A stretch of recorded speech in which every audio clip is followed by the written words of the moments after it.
Hello everyone. इस video में हम डिस्कशन कर रहे हैं शहीद उधम सिंह जी की बायोग्राफी के बारे में, और हमारा टारगेट है इस बायोग्राफी से हम उनके लाइफ से इंस्पिरेशन मिलेंगे और अपनी इंग्लिश को कैसे हम इम्प्रूव कर सकते हैं वो भी सीखेंगे।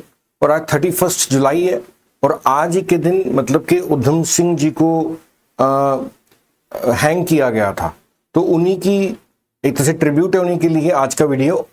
तो स्टार्ट करते हैं शहीद उधम सिंह जी के बारे में पढ़ना। ओके, तो शहीद उधम सिंह जी दिसंबर 26 1899 टू जुलाई 31 1940, तो 26 दिसंबर 1899 को उनका जन्मदिन हुआ एंड इनकी एग्जीक्यूशन डेथ कब हुई, हैंग कब किया गया इनको 31 जुलाई 1940 को।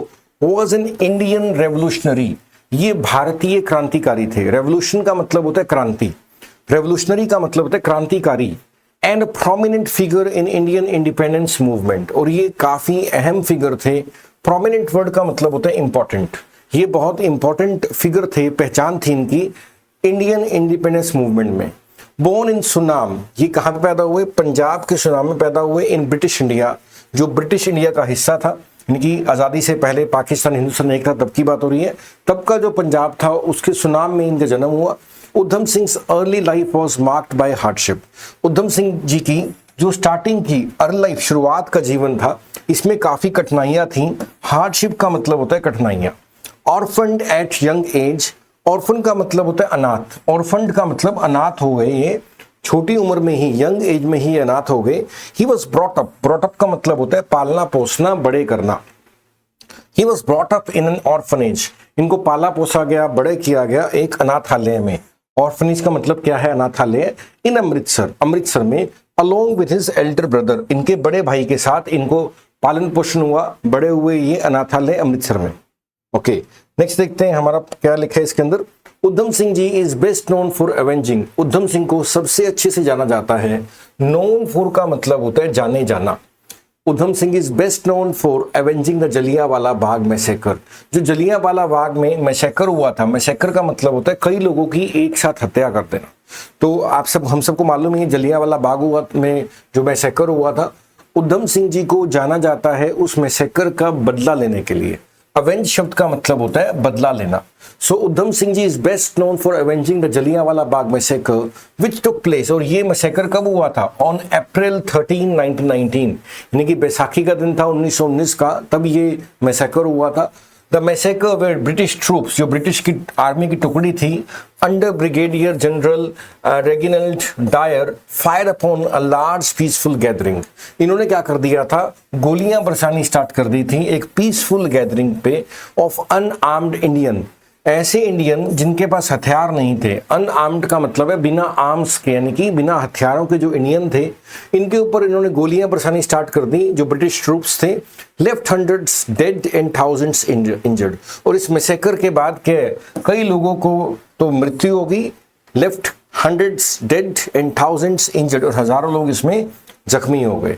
दिस ट्रेजिक इवेंट, ये दुखद घटना डीपली इंपैक्टेड उधम सिंह, इसको गहराई से असर किया उधम सिंह जी को इस घटना ने, एंड फ्यूल्ड, और ज्वलित कर दिया। फ्यूल का मतलब जैसे अग्नि में घी डालना, फ्यूल कर दिया उनकी डिटर्मिनेशन को, उनकी विल पावर को, to fight against the British colony rule, कि वो ब्रिटिश राज के खिलाफ लड़ेंगे। तो ये हमने यहां तक पढ़ा। अब आगे पढ़ते हैं उधम सिंह जी के बारे में। उधम सिंह जी को जाना जाता है अपने दलेरी के लिए, अपनी वीरता के लिए। इन 1924 में Udham Singh travelled to the United States, ये कहां पर गए, ये यूनाइटेड स्टेट्स में गए। Where he became involved with Indian revolutionaries, जहां पर ये शामिल हो गए भारतीय क्रांतिकारियों के साथ। इन्वॉल्व का मतलब होता है शामिल हो जाना। And join the Ghadar party, और उन्होंने वहां पे क्या कर ली, गदर पार्टी ज्वाइन कर ली। एन ऑर्गेनाइजेशन, और एक ऐसा संगठन था डेडिकेटेड, जो समर्पित था टू ओवरथ्रोइंग ब्रिटिश रूल, यानी कि ब्रिटिश रूल को उखाड़ फेंकने में के प्रति समर्पित था ये वाला गदर पार्टी। इसको उन्होंने ज्वाइन कर लिया इन इंडिया। हिज एक्टिविटीज, इनकी जो गतिविधियां थी with the party took him into various countries, जो इनकी पार्टी में गतिविधियां थी उस करके ये कई कई देशों में गए, इंक्लूडिंग जिसमें शामिल है Mexico, Brazil and the United kingdom. as he sought support and resources for the cause of Indian independence, क्योंकि इनको इकट्ठा करना था, ये चाह रहे थे कि रिसोर्सेज बने लोगों से जान पहचान हो, सिस्टम चाहिए था उस टाइम, ठीक है ना। तो ये सब को पाने के लिए इन्होंने अलग अलग कंट्रीज में ट्रेवल किया, Mexico, Brazil, United Kingdom. In 1934 1934 में Udham Singh made his way to London. इन्होंने अपना रास्ता बनाया लंदन के लिए। Udham Singh made his way to London where he meticulously planned the assassination। meticulously का मतलब होता है बहुत ही बारीकी से कोई काम करना, बहुत ही मतलब कि बारीकियों में जाकर कोई काम करना, इसको क्या बोलते हैं, मेटिकुलसली। तो he meticulously plan the assassination का मतलब होता है हत्या कह सकते हैं आप, of Michael O'Dwyer, the former lieutenant governor of Punjab. और ये क्या थे, गवर्नर ऑफ पंजाब के लेफ्टिनेंट या लेफ्टिनेंट थे, हु हैड एंडोर्स, जिन्होंने ऑर्डर दिया था। एक तरह से एंडोर्स का मतलब होता है सिग्नेचर करना। जनरल डायर के एक्शन को जिन्होंने साइन करके दिए थे ये वो थे, क्या नाम था इसका, माइकल ओ डायर। और जो उधम सिंह जी थे इन्होंने बड़ा मेटिकुलसली, बड़े ही बारीकियों से प्लान किया था इनका असैसिनेशन की, हत्या का। During the Jallianwala Bagh massacre, Jallianwala Bagh massacre में जो जनरल डायर ने एक्शन प्लान किया था उसको एंडोर्स किसने किया था, इस माइकल ओ डॉयर ने किया था। ऑन मार्च 13 1940, 13 मार्च 1940 को Udham Singh carried out his plan. Carry out का मतलब होता है कोई चीज करना, उन्होंने क्या अपना कैरी आउट कर दिया प्लान को। And shot O'Dwyer at a public meeting, उन्होंने गोली मार दी ओ डॉयर को एक पब्लिक मीटिंग के अंदर in Caxton hall London, Caxton hall London में। This act was a symbolic gesture of revenge. और ये जो इन्होंने एक्शन लिया ये एक तरह से इशारा था बदले का। And a call for justice, और मांग थी न्याय की। कॉल फॉर का मतलब होता है मांग, for the victims of the massacre, ये उन लोगों के लिए मांग थी जो शहीद, जो मारे गए थे इस मैसेकर के अंदर, जलियांवाला बाग के मैसेकर के जो विक्टिम थे। विक्टिम का मतलब जो शिकार हुए थे उसके लिए, उनके लिए ये डिमांड थी, न्याय का तरीका था, एक तरह से न्याय किया गया था। Udham Singh was immediately arrested, उधम सिंह जी को तुरंत ही अरेस्ट कर लिया गया। And subsequently tried for murder, और इनका ट्रायल कोर्ट में पेश किया गया, मर्डर का इनके ऊपर मुकदमा चलाया गया। डिस्पाइट का मतलब होता है के बावजूद, despite his defence that he had acted in retaliation for massacre, उनका डिफेंस था के बावजूद कि उन्होंने ये सब किया है बदले की भावना से। जो मैसेकर हुआ था जलियांवाला बाग कांड के अंदर, उसका रिटेलिएशन, यानी कि जैसे कोई हमारे ऊपर अटैक कर, बदले में हम अटैक कर, इसको क्या रिटेलिएट करना, वापस हमला करना। तो डिस्पाइट हिज डिफेंस, उन्होंने खुद का बचाव किया, इसके बावजूद he had acted in retaliate, उन्होंने क्या बचाव किया कि उन्होंने ऐसा किया था, he had acted in retaliation for the massacre, कि जो मैसेकर हुआ था उसके बदले में इन्होंने किया। ही वाज फाउंड गिल्टी, फिर भी उनको गिल्टी करार दिया गया एंड सेंटेंस टू डेथ, और उनको मृत्यु की सजा सुनाई गई। ऑन जुलाई 31 जुलाई 1940 को Udham Singh ji was hanged at Pentonville prison in London, इनको फांसी की सजा दी गई पेंटोविले प्रिजन इन लंदन के ऊपर। His martyrdom made him a hero, इनकी शहादत ने इन्हें हीरो बना दिया। In the I of many Indians, बहुत सारे लाखों लोगों जो इंडियन थे उनकी आंखों में हीरो बन गए ये। And a symbol of resistance against British colonial rule, और ये सिंबल बन गए, संकेत बन गए कि ब्रिटिश रूल के खिलाफत करनी है हमें। पोस्टुमस Udham Singh legacy has been, posthumously का मतलब होता है मृत्यु के बाद, मृत्यु के बाद उधम सिंह की जो लिगेसी है, विरासत है, has been honoured in India through various memorials, इनकी जो विरासत है उसको सम्मान दिया जाता है अलग अलग मेमोरियल से, जिसमें क्या क्या तरीके अंदर, रिनेमिंग ऑफ पब्लिक स्पेसेस, बहुत सारे पब्लिक स्पेसेस को उधम सिंह जी के नाम पर रखा गया। एंड इंस्टीट्यूशंस, बहुत सारे इंस्टीट्यूशंस के नाम पे उधम सिंह जी के नाम पे है।